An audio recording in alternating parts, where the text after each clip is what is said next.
नमस्कार। साइंस और इंजीनियरिंग विषयों में रुचि बनाने के लिए शुरू किए गए श्रीदेवी क्लासेस यूट्यूब चैनल पर एक बार फिर आपका स्वागत है। हमारी प्लेलिस्ट बेसिक इलेक्ट्रिकल इंजीनियरिंग और क्लास 12th फिजिक्स में आज सब्जेक्ट इलेक्ट्रोस्टैटिक्स में कंसेप्ट जो है इलेक्ट्रिक पोटेंशियल और पोटेंशियल डिफरेंस की, उसे कुछ न्यूमेरिकल कैलकुलेशंस की मदद से समझते हैं और जानते हैं। कुछ सिंपल इलेक्ट्रिक पोटेंशियल और पोटेंशियल डिफरेंस के न्यूमेरिकल किस तरह से सॉल्व किए जाते हैं। शुरू करते हैं। These videos are specially designed for Indian students in bilingual script. First we narrate subject matter in official language of subject, that's in English, and then the same is revised and explained in Hindi script. ये video भारतीय विद्यार्थियों के लिए द्विभाषा में बनाई गई है। पहले हम विषय की जो अधिकृत अंग्रेजी भाषा है उसमें विषय का वर्णन कर रहे हैं और बाद में दोहरान और समझाइश हिंदी भाषा में की जा रही है। We assume that at infinity where electric field is absent, working capacity with any charge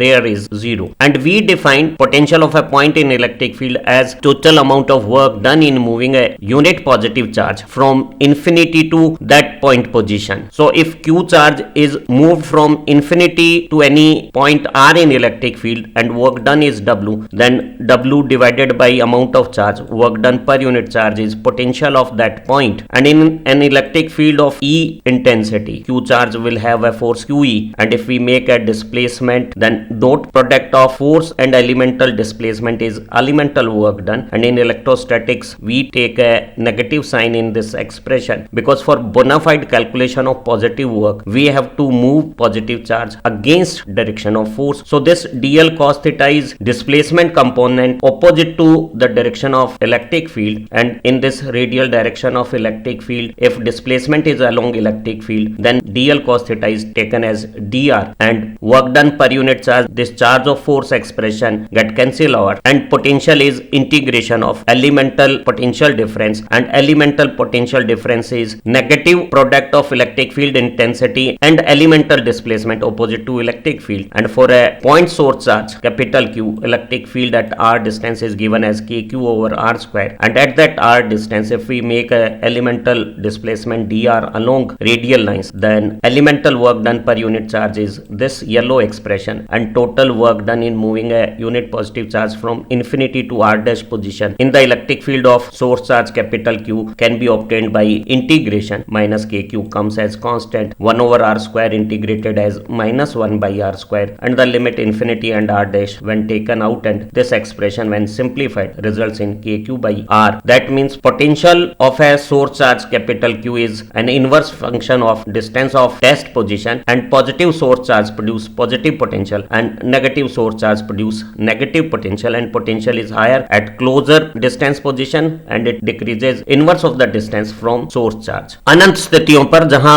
विद्युत क्षेत्र अनुपस्थित हैं वहां रखे किसी आवेश के पास कार्य क्षमताएं शून्य मानी जाती है, और एकांक धनावेश को अनंत से विद्युत क्षेत्र में किसी स्थान पर लाने में किया गया कुल कार्य उस विद्युत क्षेत्र के स्थान का विद्युत विभव कहलाता है। अगर हम एक Q आवेश को विद्युत क्षेत्र में लाने में कुल कार्य W करते हैं तो एकांक आवेश को विद्युत क्षेत्र में अनंत से लाने में किया गया कार्य या उस स्थान का विभव कार्य में आवेश का भाग देने पर आ जाएगा। किसी विद्युत क्षेत्र तीव्रता E में Q आवेश पे लगने वाला बल QE हो जाएगा जो धनावेश पे विद्युत क्षेत्र की दिशा में लगेगा, और अल्प विस्थापन पर अल्प कार्य को विद्युत क्षेत्र में हम ऋण चिन्ह के साथ जब प्रयोग करते हैं तो डॉट प्रोडक्ट में विस्थापन का जो घटक है विद्युत बल की दिशा में वो विपरीत लेते हैं। तो इस ऋण चिन्ह के साथ और विद्युत क्षेत्र की विपरीत दिशा में विस्थापन लेने के बाद ये कार्य गणना की परंपरा हो गई है, क्योंकि हम एक सद्भावना पूर्वक धनात्मक कार्य गणना करना चाहते थे, और एक धनात्मक कार्य आवेश को चलाने में तभी होता है जब हम आवेश को विद्युत बल के विरुद्ध चलाकर बाह्य कारक के द्वारा क्षेत्र में कार्य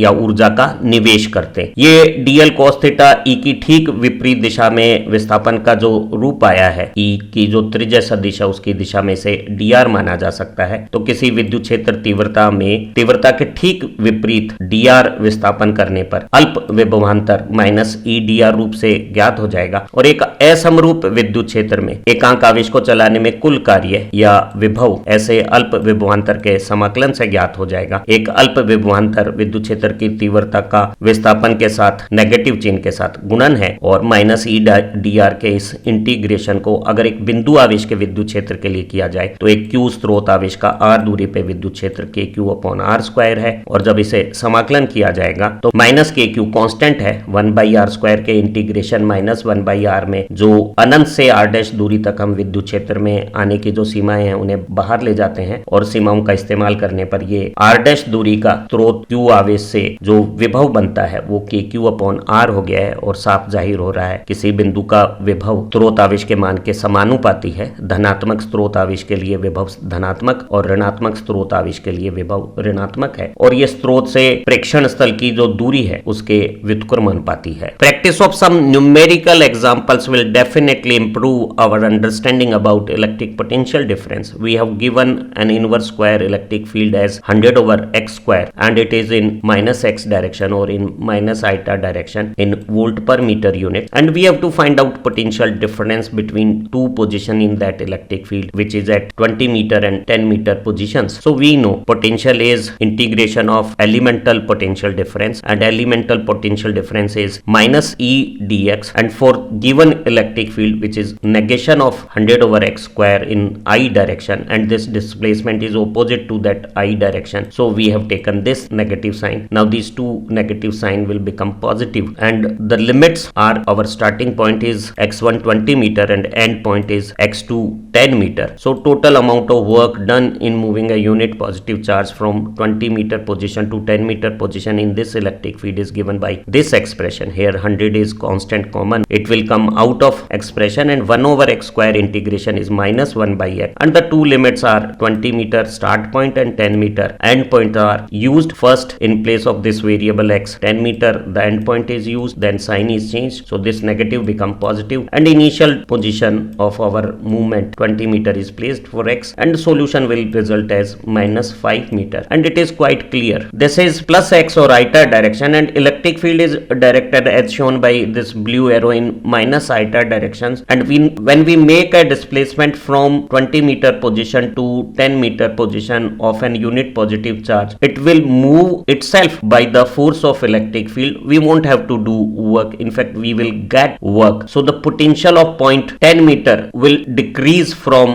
that of potential from 20 meter, and potential difference comes as -5 volt. कुछ संख्यात्मक प्रश्नों के अभ्यास से विद्युत विभव और विभवांतर की जो अवधारणा है वो ज्यादा बेहतर तरीके से समझ में आएगी। हमें एक विद्युत क्षेत्र E 100/x² इनवर्स स्क्वायर नियम अनुसार -I x से विपरीत दिशा में कार्यरत वोल्ट पर मीटर में दिया हुआ है, और इस विद्युत क्षेत्र में जो -I डायरेक्शन में है हमें 20 मीटर से 10 मीटर के बीच में चलते समय जो विभवांतर आएगा उसकी गणना करनी है। हमें पता है एकांक आवेश को विद्युत क्षेत्र तीव्रता E के विपरीत dx विस्थापन करने पर यहाँ ऋण चिन्ह के साथ ये अल्प विभवांतर हो गया है, और एकांक धनावेश को एक दूरी स्थिति से दूसरी दूरी स्थिति तक ले जाने में किया गया कुल कार्य ऐसे अल्प विभवांतर का समाकलन से ज्ञात हो जाएगा। और यहाँ विद्युत क्षेत्र की तीव्रता -100/x² प्लस आइटा डायरेक्शन में हो गई है, और हम उसके विपरीत जब चल रहे हैं तो ये ऋण चिन्ह के साथ -E dx अल्प विभवांतर हो गया। कुल विभवांतर ज्ञात करने के लिए हमें प्रारंभिक स्थिति x1 से अंतिम स्थिति x2 के बीच में समाकलन करना होगा। तो 20 मीटर से 10 मीटर के बीच में ये माइनस और माइनस प्लस हो गए, तो 100/x² के साथ dx का समाकलन जब करेंगे तो 100 कांस्टेंट के रूप में बाहर आ गया है। 1/x² का इंटीग्रेशन का परिणाम -1/x है, और जो स्थितियां हैं 20 मीटर दूरी से 10 मीटर दूरी, ये प्रारंभिक और अंतिम x कोऑर्डिनेट जो सीमाएं हैं वो समाकलन के बाद पीछे रख दी गई है, और हम जब इनका इस्तेमाल करेंगे तो एक बार x की जगह अंतिम दूरी स्थिति और चिन्ह बदलकर प्रारंभिक दूरी स्थिति जब ली तो हमने ये गणना -5 वोल्ट पाई, जो स्पष्ट भी है। यहाँ विद्युत क्षेत्र जो प्लस x या I डायरेक्शन के बजाय विपरीत दिशा में है, और जब एक धन आवेश विद्युत क्षेत्र की दिशा में जाएगा तो बाह्य कारक को कार्य नहीं करना पड़ेगा, स्वयं विद्युत क्षेत्र कार्य करेगा, और ऐसी स्थितियों में विद्युत क्षेत्र में विभव के मान में कमी होगी और विभवांतर ऋणात्मक होगा। फॉर ए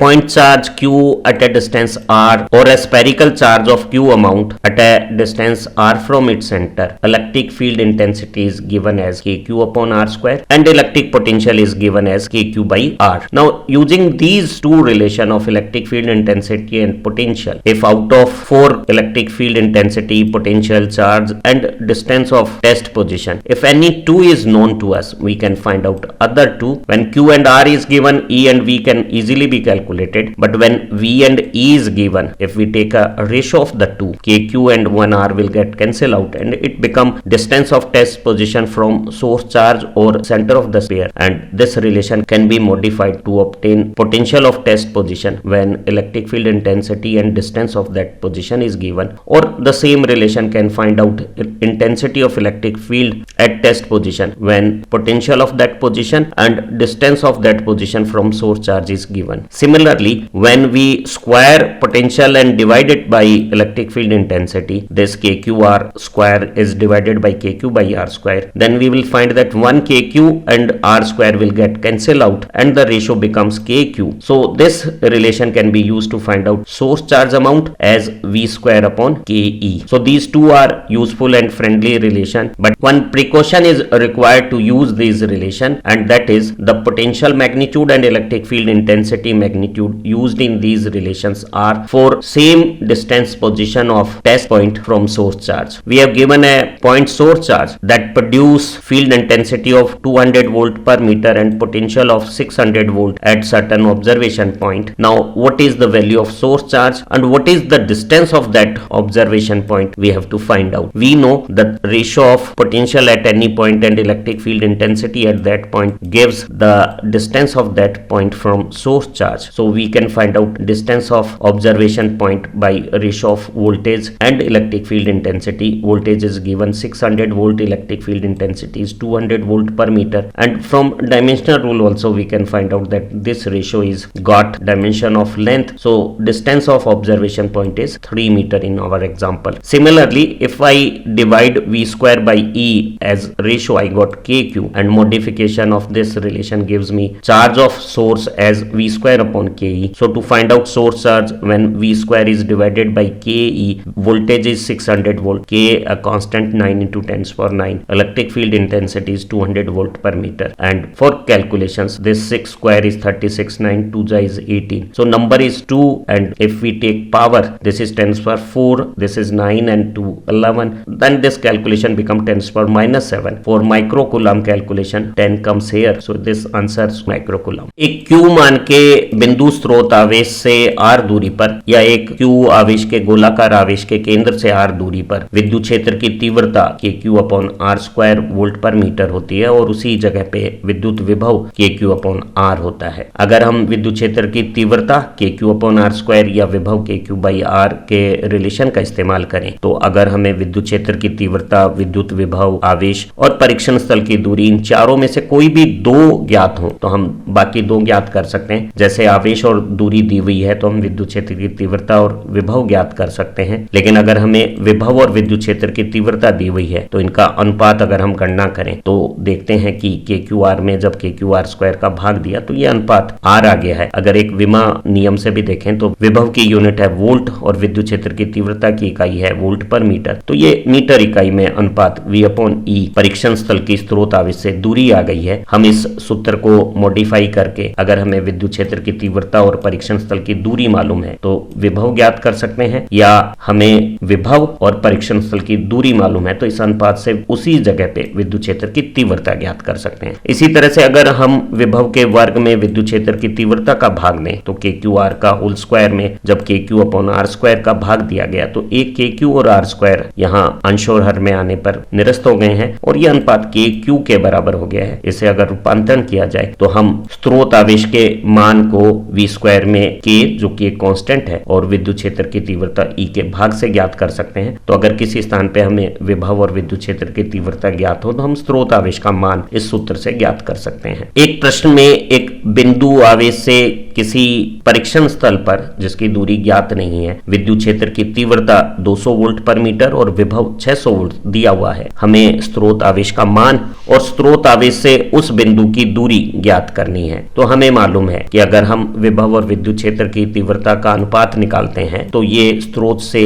परीक्षण स्थल की दूरी हो जाती है। यहाँ इस दिए हुए प्रश्न में विभव 600 वोल्ट में विद्युत क्षेत्र की तीव्रता 200 वोल्ट पर मीटर का भाग देने पर परीक्षण स्थल का स्रोत आवेश से दूरी 3 मीटर ज्ञात हो गई है। इसी तरह से हम अगर v स्क्वायर में E का भाग दें, विभव के वर्ग में विद्युत क्षेत्र की तीव्रता का भाग दें, तो ये भागफल KQ के बराबर है, जो मॉडिफिकेशन से स्रोत आवेश का मान विभव के वर्ग में K जो नियतांक है और विद्युत क्षेत्र की तीव्रता का गुणन है उसका भाग देने से आ जाएगा। तो स्रोत आवेश का मान हो गया है v square upon KE। v 600 volt, K एक नियतांक है हवा के लिए 9 × 10⁹। विद्युत क्षेत्र की तीव्रता 200 वोल्ट पर मीटर दी हुई थी। हल करने पर यह मान माइक्रो कूलम ज्ञात हो गया है। These two example will relate relationship between electric field intensity and electric potential very well. It is given that at 2 meter distance from source charge capital Q, a 2 coulomb test charge will experience 10 Newton force, and we have to find out potential at 5 meter distance position from same source charge Q, which is not known to us. So we know that electric field intensity is force per unit charge. The force is 10 Newton and charge is 2 coulomb. So force per unit charge is 10/2 5, and it is Newton per coulomb or volt per meter electric field intensity at a distance 2 meter from source charge. And if we know distance and electric field intensity, we can find out potential at that point, and the potential at that point from electric field intensity 5 volt per meter and distance 2 meter comes as 10 volt. And we know potential is KQ by R for a point charge is a inverse function of test distance. So at 2 distance position from same source charge, potential of 2 meter and potential of 5 meter got inverse of distance ratio 5:2. We know potential at 2 meter distance 10 volt, and we have to find out potential at 5 meter distance from source charge Q, and solution will result as 4 volt value. In this question we have given that work done in moving a 5 coulomb charge up to 2 meter from charge Q is 40 joule from infinity. So from this work done calculation we can find out potential at a 2 meter distance from source charge, and we have to find out electric field intensity in the same source charge at a 4 meter distance from source charge. Potential at 2 meter position can be obtained from work done per unit charge calculation. Work done in moving 5 coulomb charge from infinity to 2 meter distance in source charge capital Q is 40 joule. So work done per unit charge 40 joule by 5 coulomb is 8 volt is the potential of 2 meter position. And if potential of certain position and distance of that position is given, then the ratio of 2 will give electric field intensity of that position in the same source charge, and it is 8/2 4 volt per meter. So electric field intensity at 2 meter position is obtained as 4 volt per meter, and we know electric field intensity is inverse of the distance of test position. E got relation KQ over R square, so it is inversely proportional to square of the test position distance, and from same source charge at 2 distance position 2 meter and 5 meter, the ratio of electric field is inverse of distance 2 square is to 5 square, and it is 25/4. And we have given electric field intensity at 2 meter position is 4 volt per meter, and we have to find out electric field intensity at 5 meter distance from a known source charge, and the solution will result as electric field intensity 16/25 volt per meter. अगले दो उदाहरण बिंदु आवेश या एकल गोलाकार आवेश के लिए विद्युत क्षेत्र की तीव्रता और विभव में अंतः संबंध को बहुत बेहतरीन तरीके से समझा देंगे। इस प्रश्न में हमें दिया हुआ है कि एक स्रोत आवेश Q से, जिसका मान हमें ज्ञात नहीं है, 2 मीटर दूरी पर अगर हम 2 कूलम आवेश को रखते हैं तो उस आवेश पर 10 न्यूटन का बल लगता है। हमें इसी स्रोत आवेश से 5 मीटर दूरी पर क्या विद्युत विभव का मान है ये ज्ञात करना है। हमें मालूम है कि विद्युत क्षेत्र में जो तीव्रता है वो एकांक आवेश पर लगने वाला बल है, तो बल में आवेश का भाग देने पर 10 न्यूटन जो बल है वो 2 कूलम के परीक्षण आवेश पर लग रहा है, तो एकांक आवेश पर लगने वाला बल विद्युत क्षेत्र की तीव्रता स्रोत आवेश से 2 मीटर दूरी पर हमें 5 वोल्ट पर मीटर ज्ञात हो गई है। अगर किसी स्थान पर हमें विद्युत क्षेत्र की तीव्रता और उस स्थान की बिंदु स्रोत आवेश से दूरी ज्ञात हो, तो दोनों के गुणनफल से उसी स्थान का विद्युत विभव ज्ञात हो जाएगा। तो स्रोत आवेश से 2 मीटर दूरी पर जो विद्युत विभव है वो 5 वोल्ट पर मीटर की विद्युत क्षेत्र तीव्रता और 2 मीटर दूरी के गुणनफल से 10 वोल्ट आ गया है। और हमें ज्ञात है कि किसी स्थान पर एक बिंदु स्रोत आवेश का विद्युत विभव KQ/R दूरी के व्युत्क्रमानुपाती होता है, तो 2 मीटर और 5 मीटर दूरी पर विभव का अनुपात 2 मीटर और 5 मीटर के अनुपात के बराबर हो जाएगा। हमें 2 मीटर दूरी पर विभव 10 वोल्ट ज्ञात है और 5 मीटर दूरी पर जो विभव ज्ञात करना है वो गणना करने से 4 वोल्ट ज्ञात हो गया है। इस दूसरे उदाहरण में हमें दिया हुआ है कि एक अज्ञात आवेश के विद्युत क्षेत्र में अगर हम एक 5 कूलाम के परीक्षण आवेश को अनंत से लाते हैं और 2 मीटर दूरी पर रखते हैं तो हमें कुल 40 जूल कार्य करना पड़ता है। तो इस कार्य गणना से हम विभव का मान ज्ञात कर सकते हैं। जैसे पिछले प्रश्न में बल से विद्युत क्षेत्र की तीव्रता ज्ञात हुई थी और परीक्षण स्थल की दूरी ज्ञात है, तो ज्ञात विभव से विद्युत क्षेत्र की तीव्रता ज्ञात हो जाएगी। हमें 2 मीटर की जो विद्युत क्षेत्र की तीव्रता ज्ञात हुई है उसकी बजाय इसी बिंदु स्रोत आवेश से 4 मीटर दूरी पर विद्युत क्षेत्र की तीव्रता ज्ञात करनी है। तो हमें पता है एकांक आवेश को अनंत से किसी बिंदु पर लाने में किया गया कार्य विद्युत विभव कहलाता है। तो अगर हम 5 कूलाम आवेश को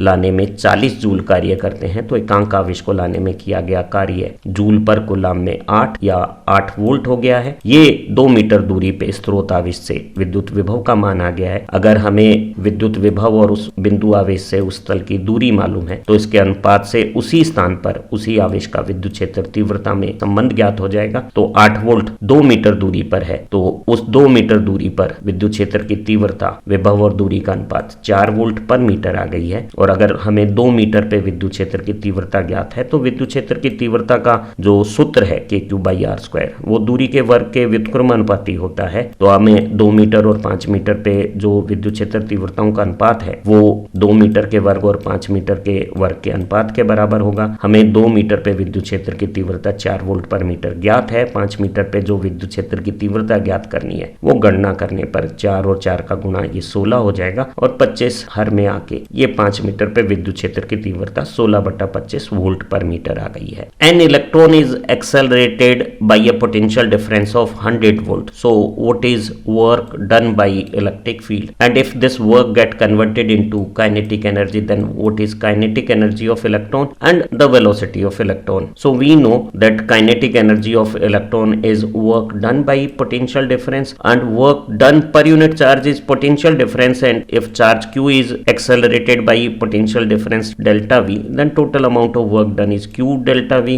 Electron got a charge e and potential difference is 100 volt. So this work done is 100 eV. So we have obtained work done in eV unit, but if the same result is required in amps unit then in place of E we can write electronic charge 1.6 into 10⁻⁻19 coulomb and coulomb and volt product is joule energy and it is 1.6 into 10⁻⁻17 joule. Now this kinetic energy results in velocity. Kinetic energy will provide electron mass m a velocity v and kinetic energy become half mv square and it is 100 ev 1.6 into 10⁻⁻17 joule. To find out velocity it is 2 to other side it get multiplied by 100 and it is E by m, and for electron E by m is known as specific charge and its value is 1.76 into 10⁻11. In all electric field and magnetic field problems electron charge and mass usually comes in a ratio and one should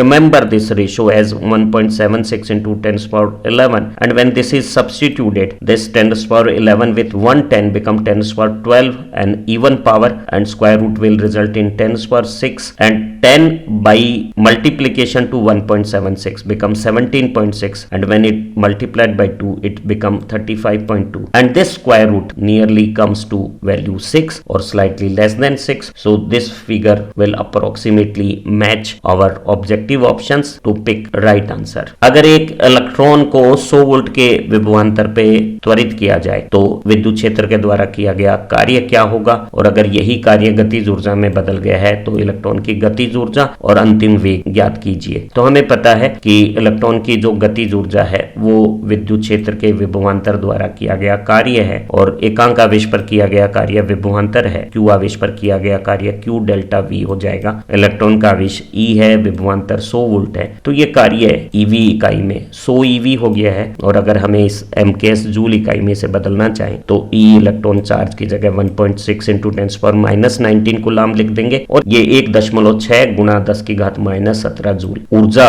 electron की प्राप्त हो गई है 100 volt के विभवांतर से त्वरित होने पर। और गतिज ऊर्जा का द्रव्यमान और वेग के साथ संबंध हाफ mv स्क्वायर है, तो इलेक्ट्रॉन जिसका द्रव्यमान m है उसका वेग v, गतिज ऊर्जा 100 ev या 1.6 into 10⁻⁻17 जूल के बराबर है। वेग ज्ञात करने के लिए इस 2 को 100 से गुणा कर दिया है और ये मास इलेक्ट्रॉन से भाग हो गया है और वर्गमूल आ गया है। अधिकांश इलेक्ट्रॉन की विद्युत क्षेत्र में गतियां या चुंबकीय क्षेत्र में गतियों के दौरान आवेश और द्रव्यमान अनुपात में आते हैं। इलेक्ट्रॉन के लिए आवेश द्रव्यमान अनुपात को विशिष्ट आवेश कहते हैं और ये 1.76 इंटू 10⁻11 दुनिया में किसी भी आवेशित कण के लिए सर्वाधिक विशिष्ट आवेश का मान है, जिसे हमें याद कर लेना चाहिए। और यहाँ जब हम तेजी से गणना करना चाहें तो इस 10 की घात को सम बनाने के लिए 11 से 1 बड़ा 12 कर लेते हैं और 10⁻12 का वर्गमूल 10�6 हो जाएगा और ये बचा हुआ 10 1.76 से गुणा होकर 17.6, 2 से गुणा होकर 35.2 हो गया है, जिसका वर्गमूल लगभग 6 के आसपास आएगा या 6 से थोड़ा कम रहेगा। और हम जो विकल्प हमें वस्तुनिष्ठ परीक्षाओं में दिए हुए होते हैं उन्हें हम बहुत तेजी से सही चयन कर सकते हैं। उम्मीद है इस लर्निंग वीडियो की मदद से इलेक्ट्रोस्टैटिक्स के न्यूमेरिकल करना आपको समझ आया होगा और कुछ दूसरे न्यूमेरिकल्स के अभ्यास के बाद आपका कॉन्फिडेंस बढ़ेगा, परीक्षाओं में अच्छी सफलता मिलेगी। इन्हीं उम्मीदों के साथ फिर मिलते हैं एक नई खूबसूरत लर्निंग वीडियो के साथ। Thank you very much.